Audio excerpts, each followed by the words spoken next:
ಅಂಬೇಡ್ಕರ್ ಮಾನವ ಹಕ್ಕುಗಳ ಕ್ರಾಂತಿ ಸೇನೆ ರಾಜ್ಯಾಧ್ಯಕ್ಷರಾದ ನಾನು ಕ್ರಾಂತಿರಾಜು ಅಂತ ಹಲವಾರು ಹೋರಾಟಗಳನ್ನ ಮಾಡಿಕೊಂಡು ಬಂದಿದ್ದೀನಿ. ಇಂದು ಪತ್ರಿಕಾಗೋಷ್ಠಿ ನಮ್ಮ ಚಿತ್ರವಳ್ಳಿ ಮಹಾದೇವ ಸ್ವಾಮಿ, ರಾಜ್ಯಾಧ್ಯಕ್ಷರು, ಕರ್ನಾಟಕ ರಾಜ್ಯ ಛಲವಾದಿ ಕ್ಷೇಮ ಅಭಿವೃದ್ಧಿ ಸಂಘ.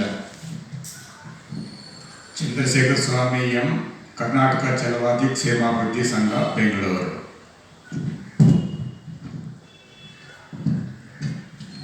ಕರ್ನಾಟಕ ರಾಜ್ಯ ಕಟ್ಟಡ ನಿರ್ಮಾಣ ಮತ್ತು ಅಸಂಘಟಿತ ಕಾರ್ಮಿಕರ ಒಕ್ಕೂಟ, ಯಾದಗಿರಿ. ದೇವರಾಜ್. ಇಂದು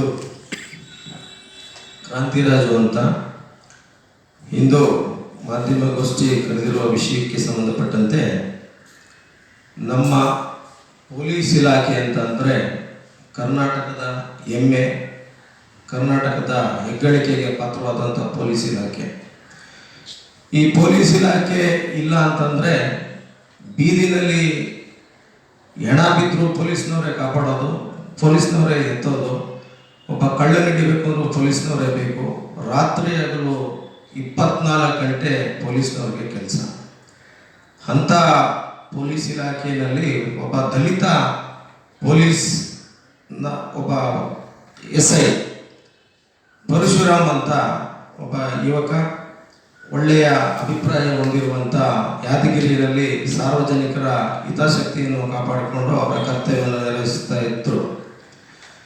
ಆದರೆ ಅಲ್ಲಿರುವ ಶಾಸಕ ಚೆನ್ನಾರೆಡ್ಡಿ ಹಾಗೂ ಆತನ ಮಗ ಕಿರುಕುಳದಿಂದ ಬೇಸತ್ತು ಇವತ್ತು ಈ ಕೃತ್ಯಕ್ಕೆ ಕೈ ಹಾಕಿದ್ದಾರೆ ಅಂತ ಅನಿಸ್ತಾ ಇದೆ.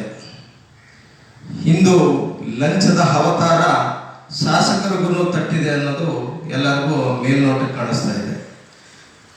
ಶಾಸಕರಾಗಿ ದಬ್ಬಾಳಿಕೆ, ದಲಿತ ದೌರ್ಜನ್ಯ ಇದೆಲ್ಲ ಎಸಗಿರೋದು ತುಂಬ ಅವಮಾನಕರ. ದಲಿತರಿಗೆ ಮಾಡಿದಂಥ ಅವಮಾನ, ದಲಿತರಿಗೆ ನೀಡಿದಂಥ ಆತ ಒಬ್ಬ ಶಾಸಕನಾಗಿ ಈ ಥರ ನಡ್ಕೊಳ್ಳೋದು ಯಾವ ರೀತಿಯ ಸರಿ ಇದೆ ಅಂತ ನಮ್ಮ ದಲಿತ ಸಮುದಾಯಕ್ಕೆ ಒಂದು ಅನ್ಯಾಯ ಆಗಿದೆ ಅಂತ ಇವತ್ತು ಪತ್ರಿಕಾಗೋಷ್ಠಿಯನ್ನು ಕರೆದಿದ್ದೀವಿ. ಪೊಲೀಸ್ ಇಲಾಖೆಯಲ್ಲಿ ಇರುವರು ಪೊಲೀಸ್ ಅಧಿಕಾರಿಗಳೇ ಸರ್ಕಾರದ ಕೈಗೊಂಬೆ ಆಗಿದ್ದಾರೆ ಅನ್ನೋದು ನಮಗೆಲ್ಲರಿಗೂ ಅನ್ನಿಸ್ತಾ ಇದೆ. ಇವತ್ತು ಮಾನ್ಯ ಗೃಹ ಸಚಿವರು, ಅವರ ಮೇಲೆ ತುಂಬ ಗೌರವ ಇದೆ ನಮಗೆ. ಕರ್ನಾಟಕ ಸರ್ಕಾರದ ಗೃಹ ಸಚಿವರಾದಂಥ ಜಿ ಪರಮೇಶ್ವರ್ ಸಾಹೇಬರು ಯಾಕೆ ಮೌನ ಆಚರಿಸ್ತಾ ಇದ್ದಾರೆ? ಅವರೇ ಡಿಕ್ಲೇರ್ ಮಾಡ್ತಾ ಇದ್ದಾರೆ, ಹೋಮ್ ಮಿನಿಸ್ಟ್ರಾ ಇಲ್ಲ ಅವರು ಡಾಕ್ಟ್ರಾ ಅಂತ ಗೊತ್ತಿಲ್ಲ, ಡಿಕ್ಲೇರ್ ಏನಂತ ಮಾಡ್ತಾ ಇದ್ದಾರೆ, ಅದು ನ್ಯಾಚುರಲ್ ಡೆತ್ ಅಂತ ಹೇಳ್ತಾ ಇದ್ದಾರೆ. ನ್ಯಾಚುರಲ್ ಡೆತ್, ಈಗ ಒಂದು ಸಾವಾದರೆ ರಿಪೋರ್ಟ್ ಬರೋದು ಎಷ್ಟು ದಿವಸ ಬೇಕಾಗುತ್ತೆ ತಮಗೆಲ್ಲ ಮಾಧ್ಯಮದಲ್ಲಿ ಗೊತ್ತಿದೆ. ಎಷ್ಟು ದಿವಸ ಬೇಕು, ಪೋಸ್ಟ್ ಮಾರ್ಟಮ್ ಆದರೆ ಏನಾಗಿದೆ, ಯಾವ ಥರ ಸತ್ತಿದ್ದಾರೆ, ಮೂಗಲ್ಲಿ ಬಾಯಲ್ಲಿ ರಕ್ತ ಬರುತ್ತೆ ಅಂತಂದರೆ ತಮಗೆಲ್ಲ ಗೊತ್ತಿದೆ ಯಾವ ಥರ ಏನಾಗಿರ್ಬೋದು ಅಂದ್ಬಿಟ್ಟು. ಆಯಿತು, ಅವ್ರು ಅನ್ಕೊಂಡಂಗೆ ಇರಲಿ. ಒಬ್ಬ ಪ್ರಜರ್ ಕೊಟ್ಟಿದ ತಕ್ಷಣವೇ ಅವರ ತಾಯಿಗಾಗ್ಬೋದು, ಅವರ ಹೆಂಡತಿಗಾಗ್ಬೋದು, ಅವರ ಕುಟುಂಬಸ್ಥರಿಗಾಗ್ಬೋದು ಹೇಳ್ಕೊಳ್ಳೋದು ಸಹಜ. ತಾವೆಲ್ಲ ಇದ್ದೀರಿ, ನಾನಿದ್ದೀನಿ, ನಮಗೇನಾದ್ರು ಪ್ರೆಜರ್ ಬಂದಾಗ ನಾವು ಯಾರ ಹತ್ರ ಹೇಳ್ಕೊತೀವಿ ಅಂತ ತಮಗೆಲ್ಲ ಗೊತ್ತಿದೆ. ಯಾರ ಹತ್ರ ಹೇಳ್ಕೊತೀವಿ? ತನ್ನ ಹೆಂಡತಿ ಹತ್ರ ಹೇಳ್ಕೊತೀವಿ, ತನ್ನ ಸ್ನೇಹಿತರ ಹತ್ರ ಹೇಳ್ಕೊತೀವಿ. ತನ್ನ ಸ್ನೇಹಿತರ ಹತ್ರ ಹೇಳ್ಕೊಳ್ಳೋದಕ್ಕೆ ಸಾಕ್ಷಿ ಇದೆ. ತನ್ನ ಹೆಂಡತಿನೇ ಇವತ್ತು ಸಾಕ್ಷಿಯಾಗಿ ಆ ಅಮ್ಮ ಹೇಳ್ತಾ ಇದ್ದಾರೆ, ಅದನ್ನು ಪರಿಗಣಿಸ್ತಾ ಇಲ್ಲ. ಯಾಕೆ? ನಮ್ಮ DG ಸಾಹೇಬರು ತುಂಬ ಒಳ್ಳೆಯವರು, ಅಲೋಕ್ ಮೋಹನ್ ಸಾಹೇಬರು ತುಂಬ ದಲಿತ ಪರವಾದಂಥ ಒಬ್ಬ ನಾಯಕರು, ಆಮೇಲೆ ದಲಿತ ಪರವಾದಂಥ ಒಬ್ಬ ನಿಷ್ಠಾವಂತ ಪೊಲೀಸ್ ಅಧಿಕಾರಿ ಅಂತ ನಾವು ಅಂದ್ಕೊಂಡಿದ್ದೀವಿ. ಒಬ್ಬ PSI ಇಂಥ ಜಾತಿಯವರು ಅಂತ ನಿಮ್ಮಲ್ಲೆಲ್ಲರೂ ಕಾಣಿಸ್ಕೊಂಡು ಕಡೆಗಣಿಸ್ತಾ ಇದ್ದೀರಾ ಅನ್ನೋದು ನಮಗೆ ಅನುಮಾನಾಸ್ಪದವಾಗಿದೆ. ನಿಜವಾಗ್ಲೂ ಅಲೋಕ್ ಮೋಹನ್ ಸಾಹೇಬ್ರೆ, ತಮ್ಮ ಬಗ್ಗೆ ದಲಿತ ಸಮುದಾಯ ತುಂಬ ಗೌರವ ಇಟ್ಕೊಂಡಿದೆ. ನೀವು ಕರ್ನಾಟಕದ ಪೊಲೀಸ್ ಮಹಾನಿರ್ದೇಶಕರಾಗಿದ್ದೀರಿ. ಕೂಡಲೇ ಆತನನ್ನ, ಚೆನ್ನಾರೆಡ್ಡಿ ಹಾಗೂ ಆತನ ಮಗನನ್ನು ಬಂಧಿಸಬೇಕು.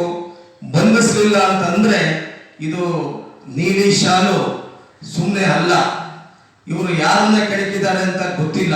ಬಾಬಾ ಸಾಹೇಬ್ ಅಂಬೇಡ್ಕರ್ ಅವರ ಜಾತಿಯ ಒಬ್ಬ ಪೊಲೀಸ್ SI ಆತ, PSI ಆತ. PSI ಈತ PSIನ ಕರ್ತವ್ಯದಲ್ಲಿದ್ದಾಗ ಆತನ ಗುಣಗಳು, ಆತನ ನಡವಳಿಕೆಗಳು ಇಡೀ ಯಾದಗಿರಿ ಹೇಳ್ತಾ ಇದೆ ಈತ ಒಳ್ಳೆಯವನು, ಇಂಥ ಒಬ್ಬ ಅಧಿಕಾರಿ ಬೇಕು ಅಂತ ಯಾದಗಿರಿನಲ್ಲಿ ದಿನ ಧ್ವನಿ ಎತ್ತುವಂಥ ಕೆಲಸ ಮಾಡ್ತಾ ಇದ್ದಾರೆ. ಆತ ಇಲ್ಲೂ DGP ಆಫೀಸಿಗೆ ಬಂದಾಗ ನಮ್ಮನ್ನೆಲ್ಲ ಮಾತಾಡ್ಸೋರು. ತುಂಬ ಆತನ ಸಭ್ಯತೆ ಹೆಂಗಿತ್ತು ಅಂತಂದರೆ, ನಾನು ಏನಾದರೂ ಒಂದು ಸಾಧಿಸಬೇಕು, ಎಲ್ಲ ಜನಾಂಗದ ಒಬ್ಬ ನ್ಯಾಯ ಕೊಡಿಸುವಂಥ ಒಬ್ಬ ಅಧಿಕಾರಿ ಆಗಬೇಕು, ಎಂಥ ಕೆಲಸಗಳು ಬಂದರೂ ಅದನ್ನೆಲ್ಲ ಬಿಟ್ಟು ತಿರಸ್ಕರಿಸಿ ಪೊಲೀಸ್ ಇಲಾಖೆಗೆ ಅವರು ಜಾಯ್ನ್ ಆಗಿರೋದು ತುಂಬ ಖುಷಿಯಾದಂಥ ವಿಷಯ. ಆದರೆ ತಾವೆಲ್ಲ ನೋಡಿದ್ದೀರಿ ಮಾಧ್ಯಮಗಳಲ್ಲಿ, ಸೋಷಿಯಲ್ ಮೀಡಿಯಾದಲ್ಲಿ ಅವ್ರನ್ನ ಬೀಳ್ಕೊಡುವಾಗ ಯಾವ ಥರ ಹೂವು ಹಾಕಿ ಅವ್ರನ್ನ ಮನಸ್ಸು ನೊಂದು ಅಲ್ಲಿ ಪೊಲೀಸ್ ಅಧಿಕಾರಿಗಳು, ಅವರ ಕೆಳಗಿರುವಂಥ ಪೊಲೀಸ್ ಅಧಿಕಾರಿಗಳು ಮನಸ್ಸು ನೊಂದು ಅವ್ರನ್ನ ಬೀಳ್ಕೊಡುಗೆ ಕೊಡ್ತಾರೆ.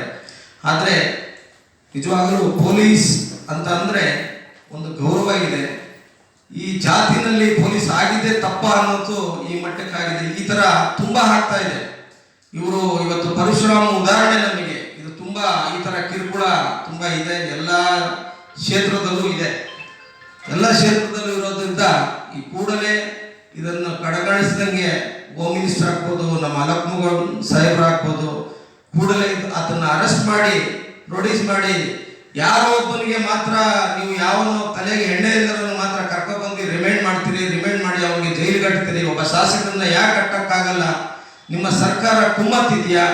ತಾವು ದಯವಿಟ್ಟು ತಮ್ಮನ್ನೆಲ್ಲ, ನಾವು ಪೊಲೀಸ್ ಅಧಿಕಾರಿಗಳನ್ನ ತುಂಬಾ ಒಳ್ಳೆಯವರು, ಪೊಲೀಸ್ ಅವರು ಒಂದ್ ದಿವಸ ಪೊಲೀಸ್ ರಜಾ ಹಾಕಿದ್ರೆ ಏನೇನೋ ಆಗ್ಬಿಡುತ್ತೆ. ಪೊಲೀಸ್ ಮನ್ಸು ಮಾಡಿದ್ರೆ ಒಳ್ಳೇದು ಮಾಡ್ಬೋದು, ಕೆಟ್ಟದ್ದು ಮಾಡ್ಬೋದು. ನಮ್ಮ ಜನಾಂಗಕ್ಕೆ ಒಳ್ಳೇದು ಮಾಡಬೇಕು ಅಂತ ನಾನು ಕೇಳ್ತಾ, ಇದು ಬರೋ